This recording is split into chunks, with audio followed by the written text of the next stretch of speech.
જિલ્લા કાનૂની સેવા સત્તા મંડળ વડોદરા દ્વારા દિવાળીપુરા ન્યાય મંદિર ખાતે વર્ષની અંતિમ રાષ્ટ્રીય લોક અદાલતનું આયોજન કરવામાં આવ્યું હતું, જેમાં મોટી સંખ્યામાં જુદા જુદા કેસોના સમાધાન તથા નિકાલ થયા હતા. વડોદરાની દિવાળીપુરા ન્યાય મંદિર સંકુલમાં જિલ્લા કાનૂની સેવા સત્તા મંડળ વડોદરા દ્વારા વર્ષ 2025ની અંતિમ રાષ્ટ્રીય લોક અદાલતની શરૂઆત દીપ પ્રાગટ્ય સાથે કરવામાં આવી હતી. વર્ષ 2025ની આ અંતિમ લોક અદાલત હતી, જેમાં ખૂબ જ સારા સમાધાન આ લોક અદાલતમાં થાય તેવા પ્રયત્નો હાથ ધરાયા હતા. જિલ્લા કાનૂની સેવા સત્તા મંડળ વડોદરાના ચેરમેન તથા Vadodara principal district and sessions જજ વી.કે. પાઠક, પ્રિન્સિપલ ફેમિલી ડિસ્ટ્રિક્ટ જજ એમ.એમ. પટેલ, જિલ્લા કાનૂની સેવા સત્તા મંડળ વડોદરાના સેક્રેટરી વિશાલ ગઢવી તેમજ વડોદરા વકીલ મંડળના હોદ્દેદારો અને વકીલો આ અવસરે ઉપસ્થિત રહ્યા હતા.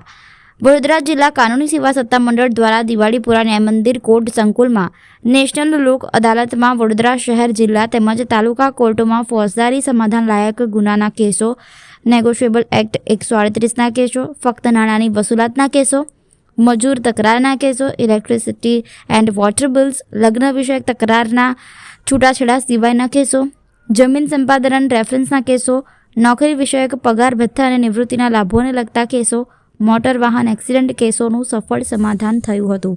Yes sir. આ 2025ના વર્ષની છેલ્લી લોક અદાલત છે અને આ લોક અદાલતમાં વડોદરા ડિસ્ટ્રિક્ટ કોર્ટ તરફથી 75,000 કરતાં વધુ કેસીસ મૂકવામાં આવેલા છે અને સારામાં સારો અમને વડોદરા બાર એસોસિએશનના, વડોદરાના તમામ વકીલ મિત્રોનો તથા MSCB બાર એસોસિએશનનો ખૂબ જ સારો સહકાર મળ્યો છે અને અમને સારામાં સારું સેટલમેન્ટ થશે એવી આશા છે અમને આ લોક અદાલતમાં. અને બીજું જે નેગોશિયેબલ ઇન્સ્ટ્રુમેન્ટ એક્ટના કેસીસ છે એમાં પણ પક્ષકારોના સહકારથી બહુ જ સારા કેસીસમાં અમે સમાધાન કરાવી શક્યા છીએ. અને એક ખાસ કહેવાનું એ છે કે હવે પક્ષકારોને પણ ખબર પડી છે કે લડવાથી કે ઝઘડવાથી કે જે કોર્ટમાં કેસીસ કરીને લાંબો સમય ખેંચવાથી કોઈને ફાયદો થાય એમ નથી. અને જે આપણે જે સમાધાનથી જે નિરાકરણ આવે છે એ બંને પક્ષકારોના હિતમાં હોય છે. એટલે મને લાગે છે કે પક્ષકારો પણ હવે સામેથી લોક અદાલતમાં સહકાર આપી રહ્યા છે અને સામેથી એ લોકો પૂછતા હોય છે કે લોક અદાલત ક્યારે આવવાની છે. એટલે આ જે જાગૃતિ આવેલી છે અમારે એ અમને ખૂબ જ અમારા માટે સારું બની રહ્યું છે. કોર્ટમાં જે પેન્ડિંગ કેસીસ છે એના માટે અને આ લોક અદાલત હવે કેસનો જે નિરાકરણ સમાધાનથી કરવા માટેનું એક માધ્યમ બની ગયું છે અને હવે ન્યાય પ્રક્રિયાનો એક અવિભાજ્ય અંગ થઈ ગયું છે આ લોક અદાલત. એટલે મને આશા છે કે આ લોક અદાલતમાં પણ અમને સારો સહકાર મળી રહ્યો છે અને સારામાં સારું રિઝલ્ટ આવશે.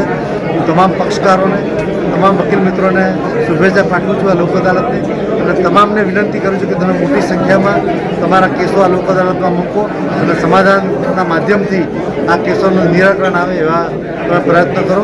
અને અમારા જ્યુડિશિયલ ઓફિસરશ્રીઓએ પણ સારી એવી મહેનત કરી છે અને સારા એવા પ્રયત્ન કર્યા છે.